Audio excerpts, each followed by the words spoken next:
The draft 2022 budget acknowledges the continuing uncertainty caused by COVID-19 and the varying degrees of economic recovery around the world, two factors with significant consequences for export earnings as well as business confidence. Therefore, we are proposing a budget size of 233 billion in 2022, with the capital component of about 1.46 billion and recurrent expenses of 87.6 billion naira.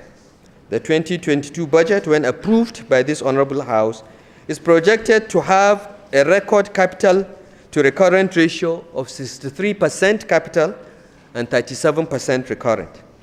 The 2022 estimates are slightly smaller than the proposed 2021 budget estimates that we presented to this Honorable House of 237.52 billion, of which 157 was capital and 79.96 was recurrent. In other words, a 66-34% capital to recurrent ratio. Most of the capital spending will be in the economic and social sectors, in keeping faith with our stated governance agenda.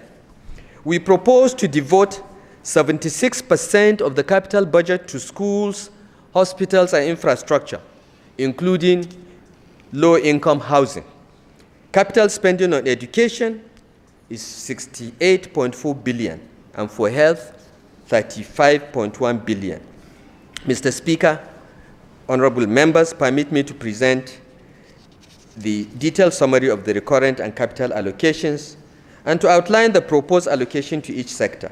The total recurrent revenue projection is 146 billion 408 million 640,343 naira and 67 kobo,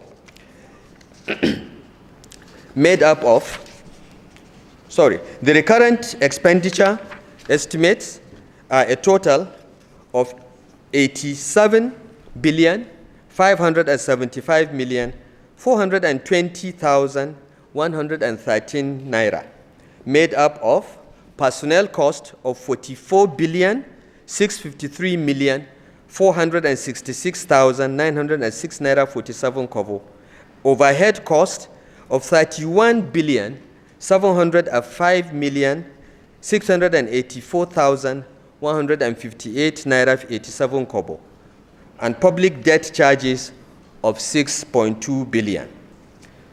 I will now give a quick breakdown of the capital expenditure estimates of 1.6.097 billion. The major sectors will be agriculture, business innovation and technology, housing and urban development, with public works and infrastructure taking the lion's share of our 36.97 billion.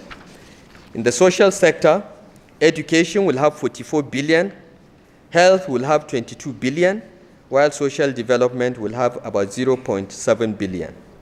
Environment and natural resources and water will account for another 8 billion.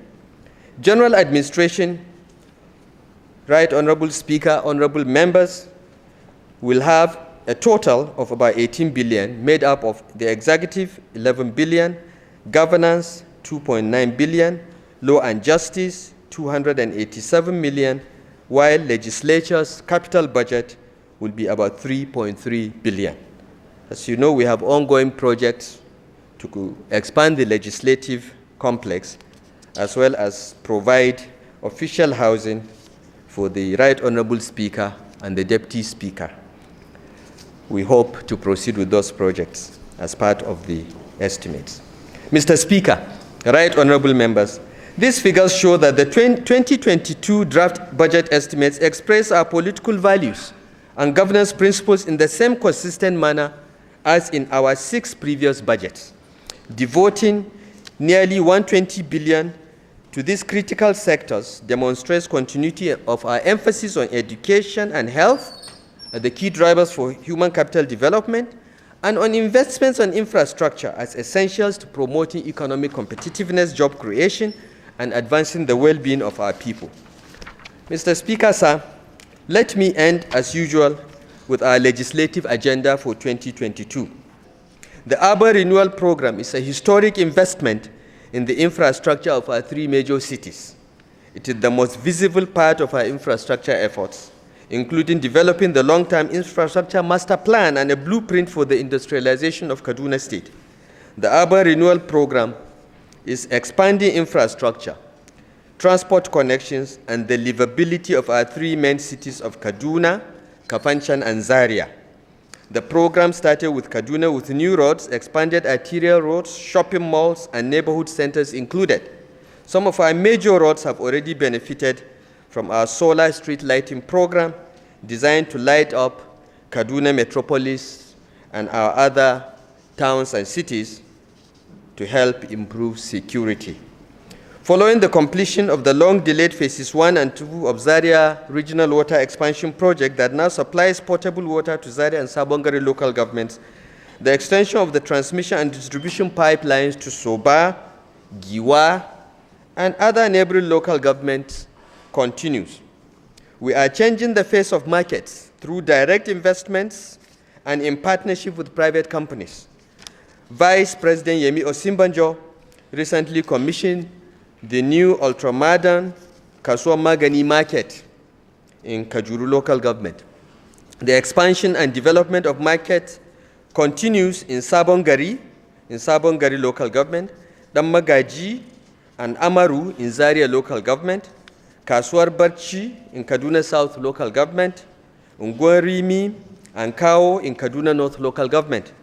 Most of the real traders in the Abubakar Gumi Central Market in Kaduna have bought their shops as part of our program to expand wealth creation through property ownership.